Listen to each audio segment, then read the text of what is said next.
Bonjour à tous. On avait prévu une session avec beaucoup de cas et je pense qu'on va essayer de raccourcir un petit peu pour pouvoir parler de tout et de l'autre atelier également. Donc je me présente, je suis David Smadja, je suis chef de service du laboratoire d'hématologie à l'hôpital Georges Pompidou et je m'intéresse beaucoup au bilan de thrombose, aux anomalies vasculaires qui peuvent être associés à des processus thrombotiques. Et j'ai la chance de vous présenter ces cas avec le professeur Mouna Zalan, qui est en médecine interne à l'université Qadi Ayad. Merci beaucoup, professeur Smadja. C'est un plaisir pour moi de co-animer aujourd'hui cet atelier. Un atelier, certes, qu'on a prévu autre, mais qu'on va essayer de raccourcir, mais sans passer à côté des objectifs qu'on a passés au début. Donc, aujourd'hui, on va essayer de déchiffrer devant un événement thrombotique quel bilan faire. Pourquoi cette question? Parce que là, je vois beaucoup de jeunes dans la salle et à chaque fois et à chaque visite, il est passé où le malade? 70 ans, thrombose, il est descendu faire le scanner, il est parti faire le PET scan. Alors que ce n'est pas des schémas préétablis, en fait, c'est tout un raisonnement. C'est ce qu'on va essayer de faire tous ensemble aujourd'hui.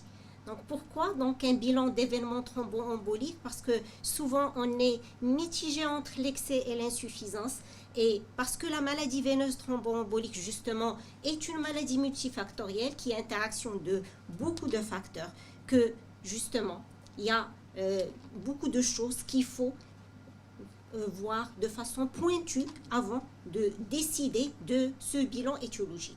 Il y a l'âge, il y a le caractère de la thrombose et il y a tout un terrain et il y a bien sûr toute une histoire du patient qu'il ne faut jamais oublier. Alors, quelles sont vos attentes de cet atelier? Bon, si on avait le temps, on aurait pu faire un tour de table, on a imaginé les choses autrement, mais là, je réponds à votre place. Moi, si je voulais m'inscrire pour cet atelier, qu'est-ce que j'attends? J'attends d'avoir une démarche guidée par le risque et non par l'habitude. Donc, pour explorer une maladie veineuse, je me pose 3 questions. Pour qui je vais faire ce bilan étiologique? Quand? À quel moment? Est-ce que c'est à chaud, à distance? Et dans quel objectif? Quelles sont mes attentes? Une fois que je fais le bilan, quel sera l'impact sur la prise en charge thérapeutique de mon patient? Donc, ce qu'on va essayer de faire ensemble, c'est d'avoir une approche pragmatique pour la prise en charge individualisée. J'insiste sur le mot individualisé.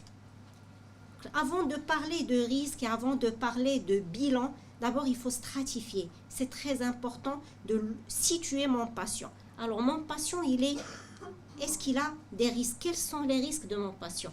Est-ce qu'il est déjà la thrombose? 2 questions très importantes. Est-ce qu'il a des facteurs qui sont transitoires ou bien qui sont persistants?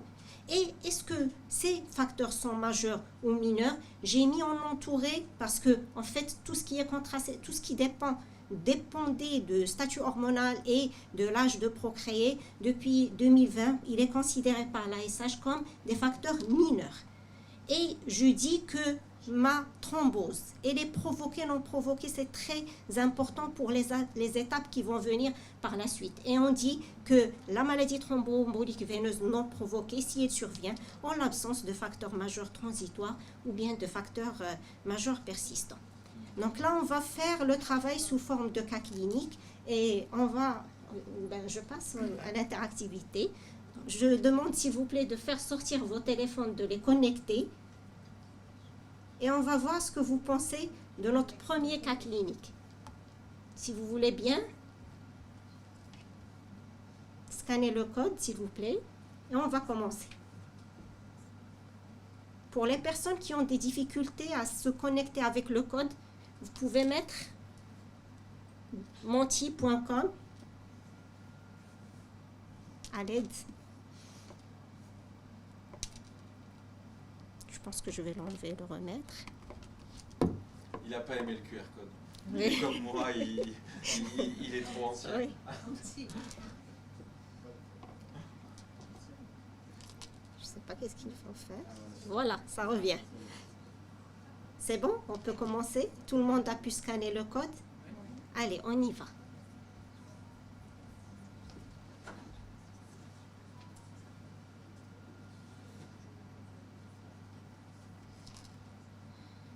Voici notre cas, c'est un patient de 67 ans qui est hospitalisé pour un premier épisode d'embolie pulmonaire proximale associé à, on va dire qu'il a une maladie thromboembolique veineuse. Ce patient n'a pas d'antécédents personnels ni familiaux de thrombose, ni de facteurs déclenchants. Donc c'est un patient qui rapporte une asthénie avec un amaigrissement de 5 kg en 3 mois, avec au bilan une anémie avec une thrombocytose et une CRP à 56. Alors, première question. Quel élément, à votre avis, de notre observation est fortement associé à une probabilité d'un cancer occulte? Est-ce que c'est la maladie qui n'est pas provoquée? Est-ce que la thrombose qui n'est pas provoquée?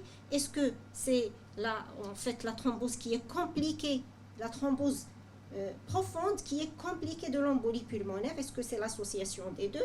Est-ce que c'est l'amaigrissement involontaire ou bien les anomalies hématologiques? Bon, j'ai pas bien réglé. Normalement, je devais laisser là vous trichez. Normalement, je devais laisser les réponses pour la fin. Bien, donc on voit majoritairement, sauf pour l'association, on va répondre au fur et à mesure. Deuxième question. Vous voulez éliminer un cancer chez ce patient, un cancer occulte. Quel bilan vous allez prescrire?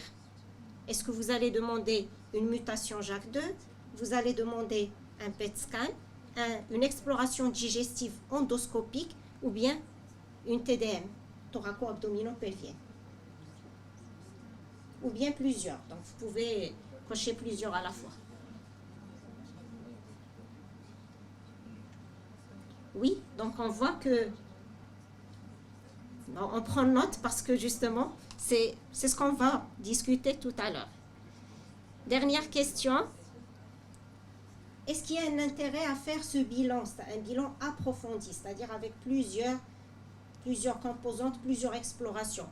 Est-ce que vous demandez ce bilan parce que vous voulez diminuer le risque de récidive, de thrombose chez le patient? Vous le faites dans l'arrière-pensée de diminuer la mortalité de son cancer ou bien les deux? Majoritairement les deux. Très bien. Allez, on arrête et on reprend notre présentation justement pour parler un petit peu de l'association cancer et... Pardon? Oui, en bas. Voilà. Justement, pour parler de l'association,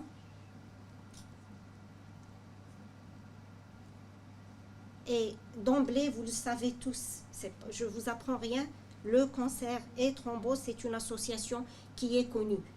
Il multiplie le risque de thrombose, le cancer, en 3 à 7 fois, et 20% de maladies thromboemboliques veineuses est associée à des cancers. Donc, il y a des localisations, en fait, qui sont assez fréquentes, mais il faut dire que ce sont les cancers les plus fréquents. Donc, ce n'est pas vraiment très prouvé dans la littérature. Les facteurs pronostiques, la maladie thromboembolique est un facteur pronostique. C'est confirmé, par exemple, dans le cancer du sein, la présence d'une thrombose veineuse au moment du diagnostic multiplie le risque par 6 de mortalité par cancer du sein. Et il n'y a pas de différence entre le fait d'avoir une thrombose veineuse profonde et une embolie pulmonaire pour les personnes qui avaient considéré que la présence des deux était un élément pronostique. La prévalence du cancer occulte, il varie de 1,2 à 12. Donc, c'est des chiffres qui sont quand même très loin, c'est divergent dans la littérature. Mais quand on reprend les études, les cohortes, c'est souvent il n'y a pas le même recrutement, ce n'est pas du tout le même profil de patients. Généralement, donc, cette divergence de chiffres et cet écart, il est expliqué par les différences de recrutement. Donc, il n'y a pas de différence entre les deux, mais ces taux, ils vont décroître ensuite parce que vous regardez qu'une thrombose qui est provoquée par un facteur de risque majeur, c'est la même chose qu'une personne qui n'a pas de cancer. Donc, c'est avec le temps et c'est avec bien sûr l'évolution des facteurs de risque. Cette slide, elle résume une étude française très intéressante. En fait, c'est une série de presque 1000 cas qui a colligé les différents, sur une période de 5 ans, les cas de cancer et regardé les résultats pour l'incidence de la maladie thromboembolique, elle est de 5,3%, avec la majorité des cancers, comme je vous ai dit, les plus fréquents. Là, il n'y a pas de QR code et pourtant, voilà, ça revient. Et voilà, regardez, c'est les facteurs associés au cancer. Il y a, ce qui sort dans l'étude, c'est l'âge avancé, c'est les thromboses des membres inférieurs qui sont associées à des localisations atypiques. Donc, quand vous avez un site inhabituel, un membre supérieur, cérébral, là, il faut s'inquiéter. Embolie pulmonaire, non. Et bien sûr, s'il y a une notion d'hospitalisation. Donc là, on va passer en série ce qui se passe dans la littérature pour essayer de comprendre ou bien pour vous convaincre quel bilan demander. Dans les données de la littérature, il y a trois études qui sont très intéressantes. C'est l'étude SOM, MVTU et la dernière étude, en fait c'est la première en 2014, c'est une étude française qui revient pour réconforter ce qui est sorti dans les deux premières. Alors la première, c'est une étude qui a recruté 854 cas et l'objectif c'était quoi? C'est d'intensifier au maximum le bilan étiologique à la recherche d'un cancer occulte. Donc il y a un premier groupe de patients chez qui on avait fait le minimum, numération, calcémie, juste une radio thoracique et par la suite, on a intensifié le bilan et on est allé plus loin. On a demandé un scanner, mammographie, frottis et un peu plus. Mais la conclusion, c'est qu'il n'y a vraiment pas eu d'intérêt à intensifier le bilan chez ces patients. Il y a autant de cancers qui ont été manqués dans les deux groupes. Dans le groupe où il y avait la recherche intensive que le groupe où il y avait le minimum, bien sûr sans orientation clinique. La deuxième étude, plus intéressante, elle a fait 2 bras, donc 197 patients avec bilan minimal et l'autre groupe avec le PET scan d'emblée à la recherche d'un occulte. Là aussi, la même conclusion, ça n'a pas changé. Ils ont suivi les patients, ils ont continué le suivi pendant 1 année et il n'y a pas eu de manque de diagnostic par rapport au groupe qui n'a pas bénéficié de PET scan. Donc, encore mieux, l'étude qui a duré 1 année de façon, c'était à Brest, si je me rappelle bien, ils ont observé les patients pendant 1 année avec une thrombose qui est symptomatique et là, l'incidence de cancer occulte en 1 an n'était que de 3,68%. Donc, intensifié ou pas, il faut aller plus loin. Il y a eu des méta-analyses qui ont encore plus, ils sont allés dans la profondeur du sujet et ils ont analysé les 3 études en premier. Donc, il n'y a pas de supériorité pour réduire la mortalité liée au cancer. Donc, pour les personnes qui ont mis les 2, et vous étiez majoritaire, quand on fait un bilan approfondi, on ne va pas diminuer la mortalité dans le cancer, on améliore non pas la fréquence de diagnostic de cancer occulte. Donc là, une deuxième méta-analyse, je passe rapidement sur ces détails, on peut les discuter par la suite pour laisser la partie la plus intéressante qui est la partie pratique. Donc là, juste pour vous dire que intensifier d'emblée le bilan étiologique à la recherche d'un cancer occulte n'a pas de supériorité en pratique. Donc, il faut aller chercher les facteurs prédictifs du cancer. Quels sont ces facteurs? Il y a des facteurs qui sont communs, comme l'âge avancé, c'est confirmé.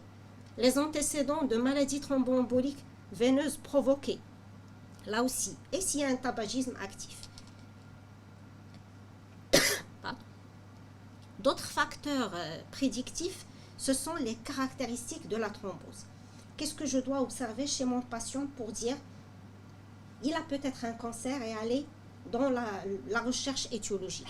Le siège de la thrombose, juste les sièges inhabituels. Un siège inhabituel justifie un bilan approfondi. L'atteinte bilatérale, donc là aussi, sans aller encore dans les détails des études, donc pour vous dire que ça ne sert à rien. Donc les 2 études que j'ai mis ici, ils ont conclu qu'effectivement, ils avaient un peu plus, mais quand ils ont fait une étude analytique, le risque absolu est inférieur à 10%. Donc, une thrombose bilatérale ne veut pas dire maladie, justement, thromboembolique veineuse. Récidivante, oui. Une thrombose qui récidive sous traitement, donc surtout pendant les 6 premiers mois, là, il faut aller un peu fouiner et chercher un cancer occulte.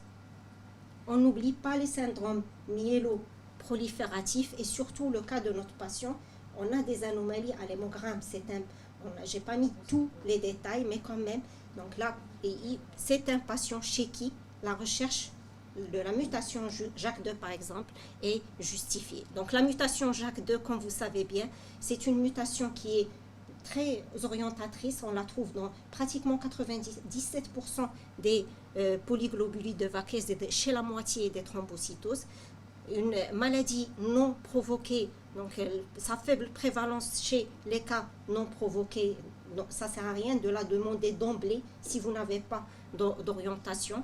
Et la prévalence de la mutation JAK2, elle est de 21% en cas de récidive sous traitement. Donc une thrombose qui est récidive sous traitement, là il faut demander la mutation JAK2. Il y a d'autres mutations qui, dans la littérature, donc là c'est une étude, c'est la seule d'ailleurs qui est disponible, c'est une étude française qui a fait la recherche de la mutation CAR chez tous les patients avec une thrombocytémie essentielle, et il n'y a eu aucun cas, même pour ceux qui ont rethrombosé, chez qui la mutation était positive. Donc c'est pas intéressant d'aller la chercher.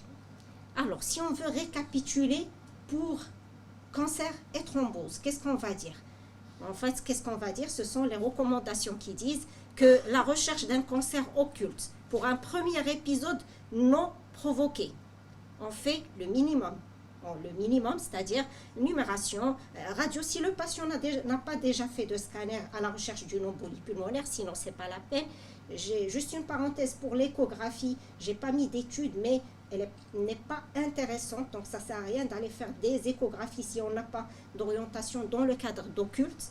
Et la mise à jour des dépistages organisés qui contient la mammographie, la PSA et le frottis cervico-vaginal. La recherche d'un cancer occulte chez un patient qui a récidivé, mais il n'y a pas de facteur, il n'y a pas de provocation qui est connue. Dans ce cas, on recherche de façon active la mutation JAK2, on fait un scanner thoraco-abdominopelvien. La recherche de cancer occulte chez un patient qui a une atteinte bilatérale, on a dit que ce n'est pas orientateur. Et enfin, pour la maladie thromboembolique qui est provoquée, dans ce cas, aucune recherche systématique n'est recommandée. Donc on va passer au deuxième cas clinique. Et je continue, bien, vous voulez le faire? Alors pour le deuxième cas clinique, en fait, j'empiète un petit peu sur l'expertise de professeur Smadja, et après il va enchaîner par rapport à la thrombophilie. Alors je remets mon questionnaire, j'espère qu'il ne va pas bugger, et on enchaîne. C'est le même QR code.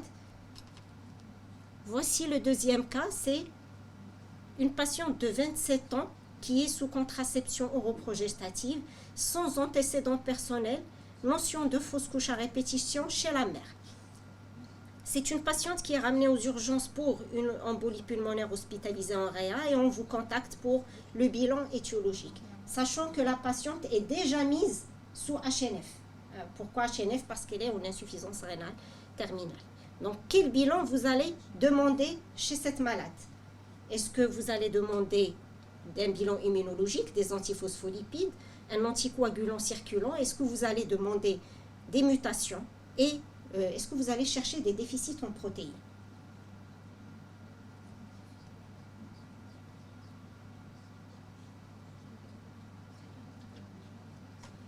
Vous avez du travail.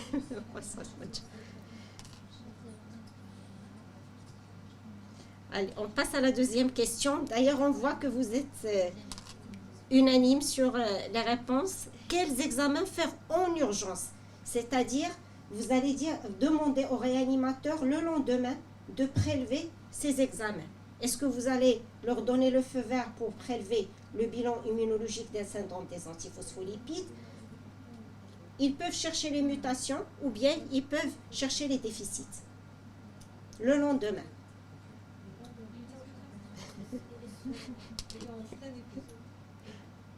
D'accord. Mais sous traitement héparine. D'accord. On avance. La dernière question. Quelles thrombophilie auront un impact sur la prise en charge? C'est-à-dire, si vous voulez demander, c'est que vous voulez prescrire une anticoagulation prolongée, vous voulez, par exemple, ne pas prescrire un type d'anticoagulation. Ça sera pour le syndrome des antiphospholipides, pour les mutations ou bien les déficits. Vous avez l'application. Ça marche plus? Très bien, ok. Donc on arrête là et on reprend notre présentation.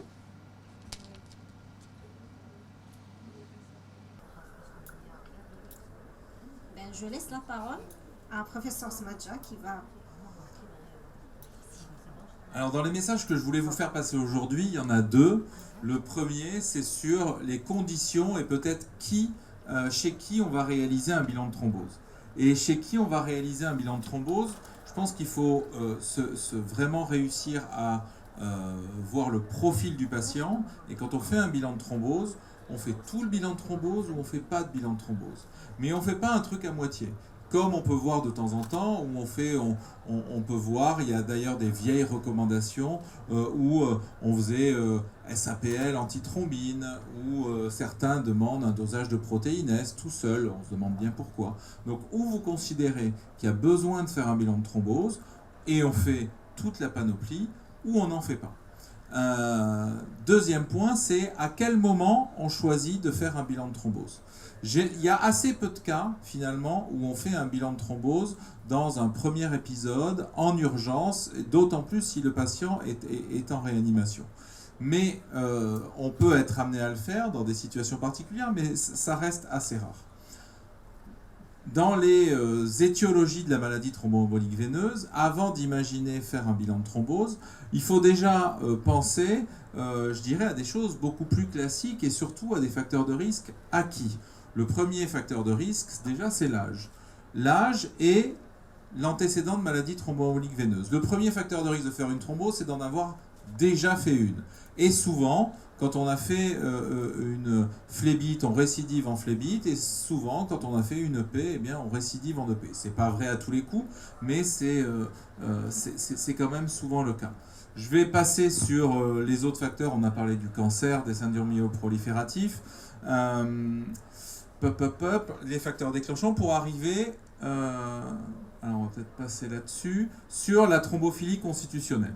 La thrombophilie constitutionnelle, aujourd'hui, dans un bilan de routine classique que vous pouvez être amené à faire, il y a 5 choses à faire, et c'est pour ça que j'ai mis la main, c'est comme les 5 doigts de la main. Vous faites antithrombine, protéine C, protéine S, la mutation du 2, la mutation du 5. Et tout ce qu'on peut regarder d'autre, potentiellement, vous n'avez absolument pas à le rechercher en première intention. Et d'ailleurs, le reste doit être recherché. Le reste, si tant est que d'autres mutations puissent exister de manière très fiable sur le risque thrombotique, ça doit faire l'objet de centres de référence qui n'ont vraiment pas lieu d'être sur une prescription plus classique. Et donc, la thrombophilie constitutionnelle, si on va directement dans les recommandations, alors juste avant de passer aux recommandations, il faut faire la différence entre des thrombophilies qui peuvent être sévères et des thrombophilies qui ne sont pas sévères. Un facteur 5 Leiden hétérozygote, ça ne va jamais changer votre prise en charge. On a quand même l'habitude de voir un nombre de consultations très importantes sur ma tata, elle a un 5 Leiden hétérozygote, j'ai peur de mourir d'une embolie pulmonaire, je viens faire un bilan. On rigole, mais en fait, on en a plein. La moitié des demandes de consultation, c'est quasiment sur un lointain antécédent de 5 Leiden chez quelqu'un qui n'a jamais thrombosé.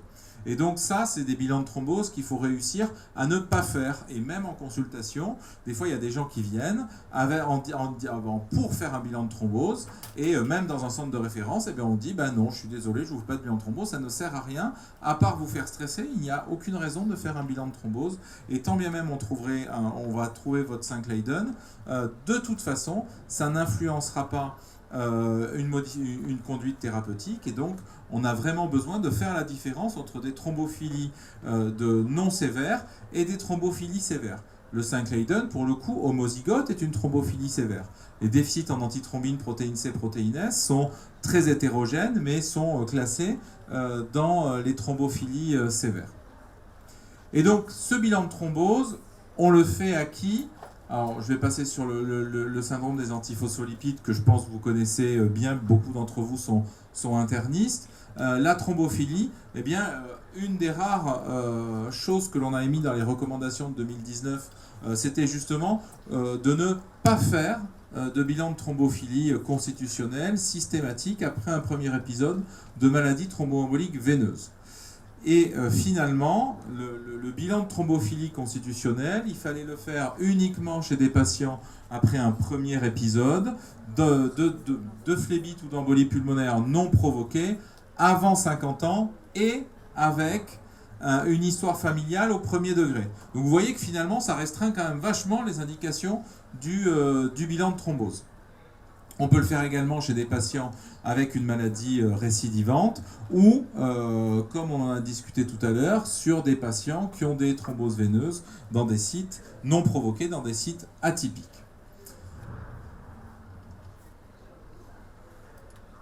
Alors, on vous laissera les diapos pour tout ce qu'on avait prévu, parce qu'on avait prévu des diapos pour 1 heure, et je pense que si on fait 1 heure, nos collègues vont nous taper sur les doigts.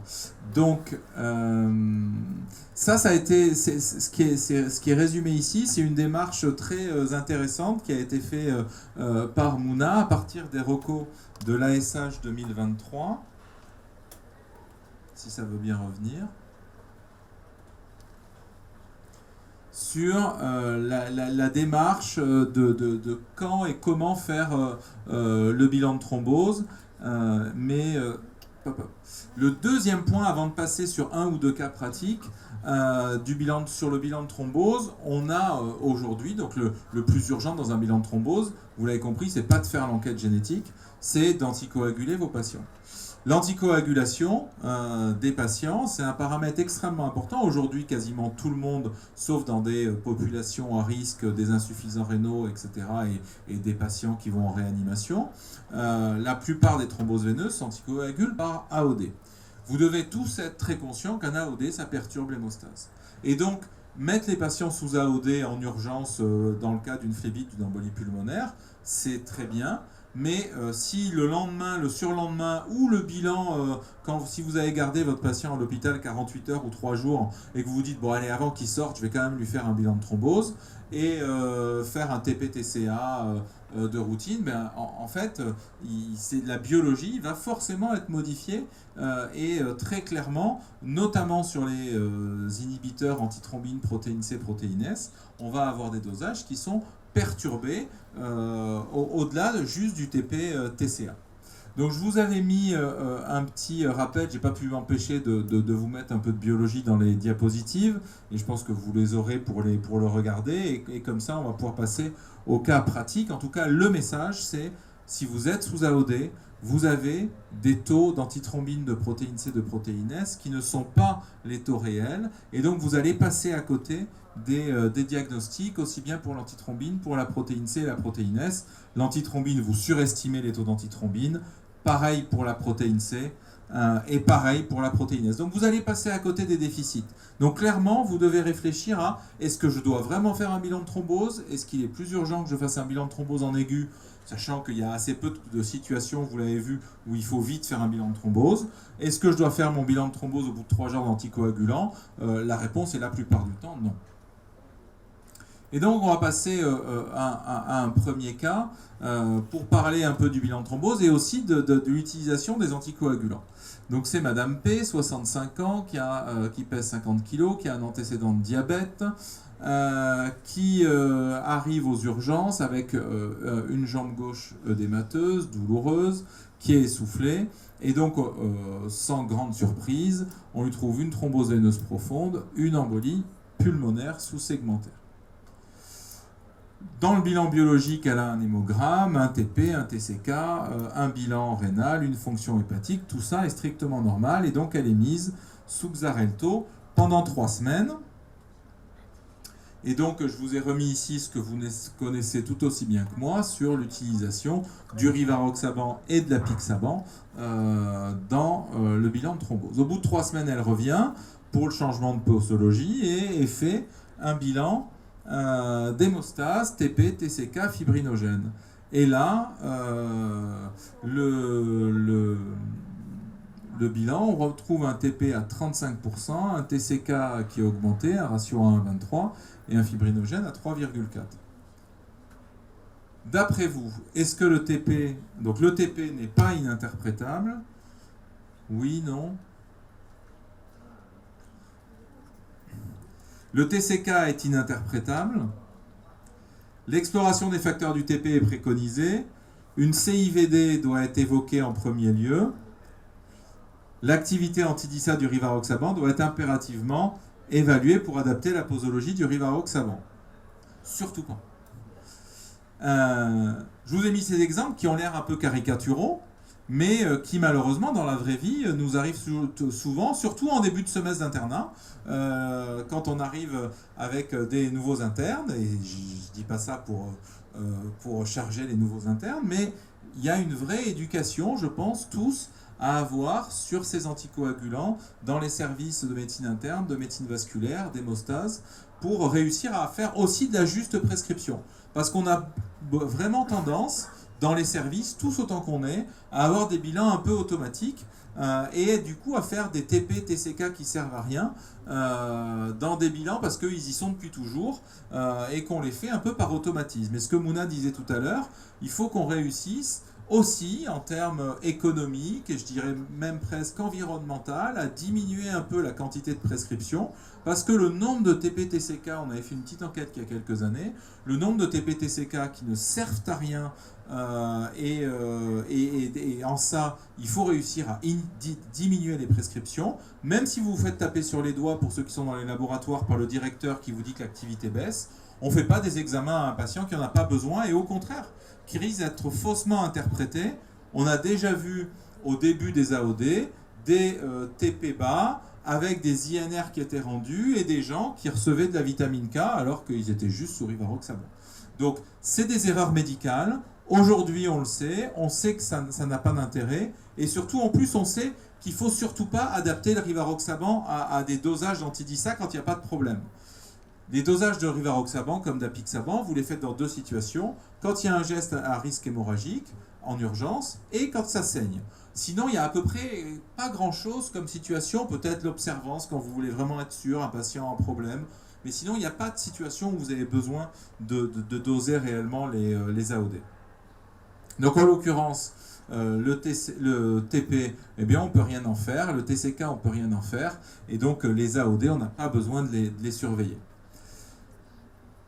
Je vais passer, alors il y avait quelque chose qui traînait partout un peu au début, qui disait en fonction de la concentration d'AOD, on peut rendre des TP, on peut rendre des TCK. Je crois qu'aujourd'hui le débat il est clair, on ne rend pas de TP, TCK qui servent à rien sous AOD, quelle que soit la posologie. Et donc nous on rend, quand c'est comme ça, quand on y sont faits et qui ne devraient pas être faits ou quand on s'en rend compte avant, eh bien on rend interférence médicamenteuse, on rend rien et on rend juste le taux de fibrinogène.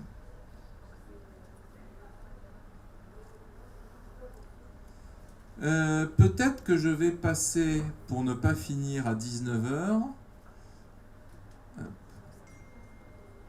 Ah, on aura après, pour faire l'héparine, vous connaissez ça très bien.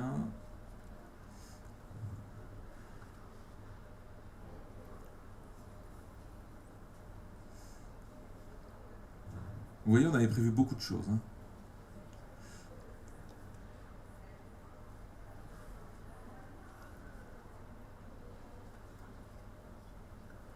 On va passer sur ce monsieur. Ce monsieur qui a 47 ans, pas d'antécédents médicaux particuliers, une mère qui avait fait une thrombose veineuse profonde à 30 ans, une embolie pulmonaire à 60 ans et qui est traitée 6 mois par rivaroxaban. Le bilan de thrombophilie, il est fait sous rivaroxaban avec une antithrombine à 108, une protéine C amidolytique à 81, une protéine S à 113, donc tout va bien en théorie. Une mutation du 5 Leiden hétérozygote, une recherche d'anticoagulant lupique qui est négatif et qui avait été fait avec une pastille qu'on appelle DOAC Remove. Alors est-ce que vous utilisez, est-ce que vous connaissez ces systèmes, est-ce que vous avez déjà vu sur les résultats de laboratoire l'utilisation de charbon dans les tests de biologie avec charbon. Donc voilà, on peut donc pour faire des bilans sous AOD, on peut utiliser des pastilles de charbon qui vont vous permettre de rendre des analyses en enlevant les AOD du tube. Ce n'est pas forcément parfait, mais ça permet au moins de faire la recherche d'ACC et la recherche de SAPL qui est quand même une des choses les plus importantes dans un bilan de thrombose, de l'utilisation de charbon. Et donc en fait, ce monsieur, il revient donc là on était en 2018, il revient en juin 2020 avec une EP bilatérale et en plus des thromboses artérielles du membre inférieur droit. Et donc le bilan de thrombophilie il est réalisé, mais cette fois-ci il a été switché sous tinzaparine. Et là on se rend compte que finalement il a une protéine C qui est en dessous des limites de la normale. Et donc, on était passé à côté d'un déficit en protéine C, puisque le dosage avait été fait sous rivaroxaban, et qu'à l'époque, on ne mettait pas de pastilles dans les dosages d'inhibiteurs. Et donc, effectivement, ce monsieur, on a fait la génétique de la protéine C, on a trouvé une mutation délétère. Et donc, il y a un vrai débat aujourd'hui. Lorsque vous êtes sûr de l'indication du bilan de thrombose, qu'on a des antécédents familiaux, qu'on a des thromboses récidivantes et qu'on a quand même un sentiment clinique très fort pour un bilan de thrombose, si c'est trop compliqué d'arrêter le traitement anticoagulant, de le switcher à la tinzaparine, sur un bilan qui est irréprochable sur l'indication, sur des antécédents familiaux où on voit que quand toute une partie de la famille a thrombosé et qu'il y a forcément quelque chose de génétique, il y a la vraie question de savoir s'il ne faut pas aller directement à la génétique. Ça, c'est une réflexion qu'on a en ce moment. Ce n'est pas une recommandation, mais lorsque vous avez des familles à problèmes thrombotiques, peut-être qu'on peut aller un peu plus vite et aller directement à la génétique sur l'antithrombine, la protéine C, la protéine S, et l'utilisation de technologies qui vont beaucoup plus vite avec un rendu plus rapide et le coût qui va certainement diminuer dans les années à venir, va certainement nous permettre de rendre de la génétique antithrombine, protéine C, protéine S de manière plus rapide, moins chère et peut-être d'étendre les personnes à qui on fait la génétique de l'antithrombine, protéine C, protéine S. Et d'ailleurs, je vous invite, quand vous avez des enquêtes familiales et des familles comme ça, à nous envoyer des cas, à nous envoyer des ADN pour faire ces recherches de mutations génétiques. Donc je pense qu'on va s'arrêter là. Donc voilà les deux messages. Le premier, c'est vraiment le bilan de thrombose, l'indication, la personne, il faut vraiment être sûr de son coup, et vous avez vu que finalement le nombre de bilans de thrombose, le nombre de malades qui sont censés avoir un bilan de thrombose, il n'est pas si énorme. Et quand vous mettez quelqu'un sous AOD, très clairement, vous avez des tests d'hémostase perturbés, donc vous y réfléchissez à 2 fois avant de faire un bilan de thrombose. Et vous devez également discuter avec les biologistes avec qui vous travaillez pour être sûr que lorsque vous faites quand même de l'hémostase avec un patient sous AOD, il y a une utilisation de charbon, que les tests sont bien faits de manière appropriée pour ne pas rendre n'importe quoi, et surtout ne pas laisser traîner dans le dossier, parce que là, si on vous rend un dosage et vous avez le patient en face, vous savez que ça ne veut rien dire. Mais quand vous reprenez le dossier 5 ans, 10 ans après, ce qui nous arrive tout le temps, hein, nous, on reprend des vieux dossiers, on n'a pas toujours le traitement en face du bilan, et on se retrouve avec des TP hyper bas, des TCK longs, on se dit « Oh là là, ça se trouve qu'on était passé à côté de quelque chose, d'un SAPL hyper fort, il était peut-être sous AVK, etc. » et on fait n'importe quoi. Donc il ne faut pas faire de la biologie quand ça ne sert à rien, et c'est un biologiste qui vous le dit, hein, je ne devrais pas, mais vraiment ça ne sert à rien. Faire de la biologie qu'on ne regardera pas pour laisser traîner dans un dossier des résultats qui ne servent à rien, ça ne sert à rien. Je vous laisse le mot de la fin. Merci beaucoup. Je vais récapituler, conclure par récapituler avec une slide. Qu'est-ce qu'il ne faut pas faire? Donc, à mon sens, la partie biologie, je passe. Vous étiez bien servi avec le professeur Smadja. Je parle de l'imagerie. Ça ne sert à rien de faire une imagerie non ciblée. Donc, un scanner corps entier risque de vous mettre dans des impasses, justement, ayant des voies qui n'ont aucun lien avec la thrombose, comme ont montré les différentes études. Il faut que ce soit vraiment ciblé. Pareil pour pas la mammographie. Donc là, je parle des endoscopies. Les endoscopies digestives, par exemple, le premier cas, oui, vous pouvez le demander avec 10 d'hémoglobine. Peut-être que effectivement c'est une origine digestive. Alors pour le TEP scan, Donc, pas d'emblée, mais il y a des indications quand vous suspectez fortement donc, des lymphomes ou néoplasies. Donc, quelles sont les erreurs courantes à éviter? Les marqueurs tumoraux, et j'insiste parce que je le vois tout le temps dans le service, la batterie des marqueurs, ça sert vraiment à rien. PSA, oui, c'est la seule qui a démontré son association. Le reste, il faut vraiment... Et encore, les virologues ne font plus la Alors, le bilan exhaustif au-delà de 70 ans, ça aussi c'est une règle qu'on voit régulièrement. C'est pas parce qu'on est trop âgé qu'on doit avoir une association cancer et thrombose. Et ça sert à rien de répéter les bilans quand la thrombose est provoquée. Donc ça aussi c'est un message et les recommandations que sont en train d'établir l'équipe de professeur Smadja vous l'ont bien confirmé. Donc je vous remercie et je ne sais pas s'il y a des questions.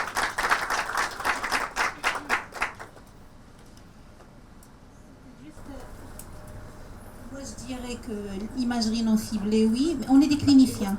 Il faut aller vers l'organe qui nous appelle. Il faut faire un interrogatoire policier, voilà, examiner le patient et aller vers l'organe qui souffre et l'explorer correctement avant de faire une batterie de bilan. Et les marqueurs tumoraux, je le dis, voilà, on est inondé. Les marqueurs tumoraux, ils n'ont pas de valeur diagnostique. Ils n'ont pas de valeur diagnostique. Et une PSA négative n'élimine pas un néo de prostate. C'est pour ça que les urologues, ils explorent directement le... Voilà. C'est une slide que j'avais mise pour les jeunes. Donc, je ne peux pas m'empêcher d'un petit peu pédagogie. Il faut rester toujours dans les réflexes. Donc, c'est ce que j'aime le plus dans l'apprentissage. Commencez par examiner correctement le patient, chercher les orientations, faire un bon interrogatoire. Parfois, on ne prend pas la peine d'aller chercher dans la famille est-ce qu'il y a effectivement un événement thrombotique et ça change totalement le raisonnement et la prise en charge du patient. Et là, je prends mon temps pour faire une mise au point réfléchie et par la suite, je décide du traitement. Orienté, bien sûr, faites attention, le SAP, l'AOD, toutes les polémiques qu'il y a maintenant. Donc, je pense que si on suit notre courbe SVAR, il n'y aura pas de souci à prendre en charge correctement nos patients. C'est pour les plus jeunes. C'est confirmé. Qui nous sont adressés pour bilan d'une thrombose veineuse avec une ferritine élevée entre 400 et 500 sans rien d'autre. Qu'est-ce que vous faites? C'est froid. Tout le bilan est froid. Mais on a c'est dans le mot qui est je le sens froid, mais d'accord. Ferritine élevée, Isolé. et CRP normal. Négatif. Ils n'ont rien, peut-être pas, ils n'ont pas de...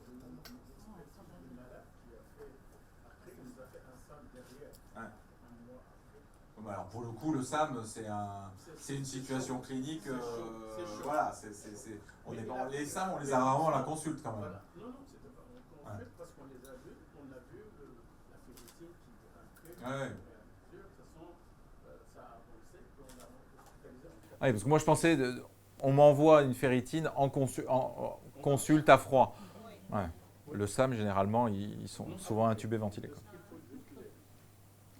S'il vous plaît, deux questions. Donc, pour les antécédents familiaux de thrombose, est-ce qu'il faut chercher si cet antécédent familial de thrombose était provoqué ou pas provoqué? Bien, c'est une... Quand vous pouvez, oui. Hein. Après, vous le savez aussi bien que moi, c'est souvent hyper difficile d'interroger un patient sur l'antécédent de tata, de maman, de papa, parce qu'en plus, quand c'est ancien, aller savoir exactement s'il y avait eu une immobilisation, pas d'immobilisation. Donc, si vous pouvez et si c'est une donnée qui peut être connue, oui, mais généralement, en les interrogeant, quand c'est les parents, alors à la limite, des fois, il dit « attendez, j'appelle maman », mais sinon, c'est quand même assez difficile d'avoir ces infos. Mais si vous pouvez les avoir, oui, mais ça reste un peu difficile. Souvent, notamment dans le cas que je viens de vous montrer, les cas de thrombose familiale, c'est souvent, en tout cas les déficits en PC, en PS, en antithrombine qu'on découvre, souvent l'histoire elle est écrite dans le cas et on ne se pose pas tellement la question et on sait qu'on va trouver une mutation.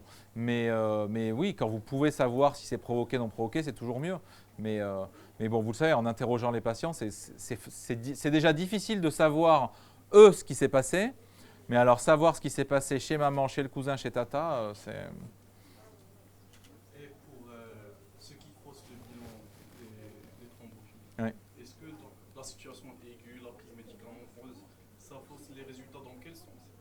que si je fais le SAPL dans la situation aiguë avec la prise médicamenteuse et j'ai quand même un négatif, est-ce que c'est rassurant? Alors non, c'est pas rassurant. On se rassure pas parce qu'en fait, les AOD, ça va vous baisser les facteurs de la coagulation.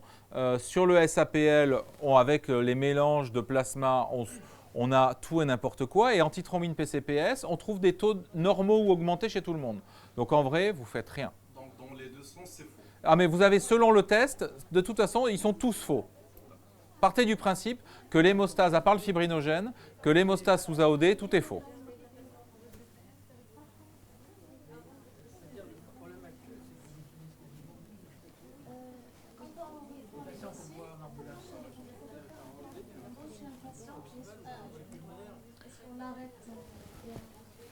Eh bien, alors, on switch les patients sous héparine encore de temps en temps quand on a une forte suspicion souvent de SAPL. C'était avant d'avoir le charbon. Aujourd'hui, grâce au charbon, on ne fait plus. Mais jusqu'à il n'y a pas si longtemps que ça, les patients à 6 mois qu'on voulait laisser sous anticoagulant, on leur faisait une petite fenêtre où on les mettait sous INOEP pour rechercher le SAPL. Aujourd'hui, on ne le fait plus parce qu'on met du charbon chez tout le monde, qu'on a montré que ça marchait bien et quand on veut vraiment rechercher un SAPL. Mais en l'occurrence, le SAPL, à la phase aiguë, ça ne sert quand même pas à grand-chose.